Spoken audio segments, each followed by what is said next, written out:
Telangana high court bar association సభ్యులు యువ న్యాయవాది స్వప్నపై జరిగిన దారుణమైన అమానుషమైన మరియు అనాగరిక హత్యను తీవ్రంగా ఖండిస్తున్నారు. న్యాయ వృత్తి గౌరవాన్ని, మహిళా న్యాయవాదుల భద్రతను ప్రశ్నార్థకంగా మార్చే ఈ హేయమైన ఘటన సమాజాన్ని తీవ్రంగా కలిచివేసిందని బార్ అసోసియేషన్ ఆవేదన వ్యక్తం చేసింది. న్యాయవాదిగా తన వృత్తి బాధ్యతలను నిర్వర్తిస్తూ సమాజానికి న్యాయం అందించేందుకు కృషి చేస్తున్న యువ న్యాయవాదిపై ఈ తరహా దాడి జరగడం అత్యంత దురదృష్టకరమని, ఇది న్యాయ వ్యవస్థపై ప్రజల నమ్మకాన్ని దెబ్బతీసే చర్యగా బార్ అసోసియేషన్ అభిప్రాయపడింది. ఈ కేసులో నిందితుల్ని వెంటనే అరెస్టు చేసి వేగవంతమైన విచారణ చేపట్టి కఠినమైన మరియు ఆదర్శప్రాయమైన శిక్షలు విధించాలని తెలంగాణ హైకోర్టు బార్ అసోసియేషన్ ప్రభుత్వాన్ని మరియు పోలీసు యంత్రాంగాన్ని డిమాండ్ చేసింది.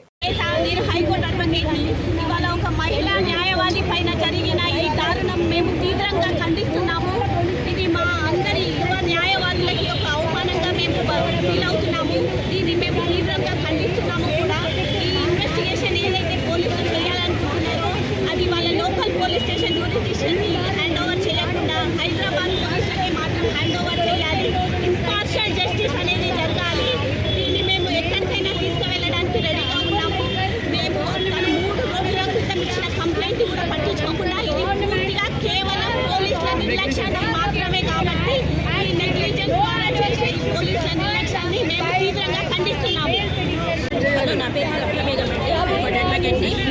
ఈరోజు స్వప్న గారిని వాళ్ళ సొంత బ్రదర్ మర్డర్ చేసినటువంటి ఇది అనుకోకుండా జరిగిన హత్య కాదు. ఏ అర్ధరాత్రో పోలీసులకు తెలియకుండా జరిగిన హత్య కాదు. అంటే ఇంతకు ముందు ఎన్నోసార్లు ఆమె ప్రాణభయం ఉన్నది అని చెప్పేసి ఆమె కంప్లైంట్ ఇవ్వడం జరిగింది.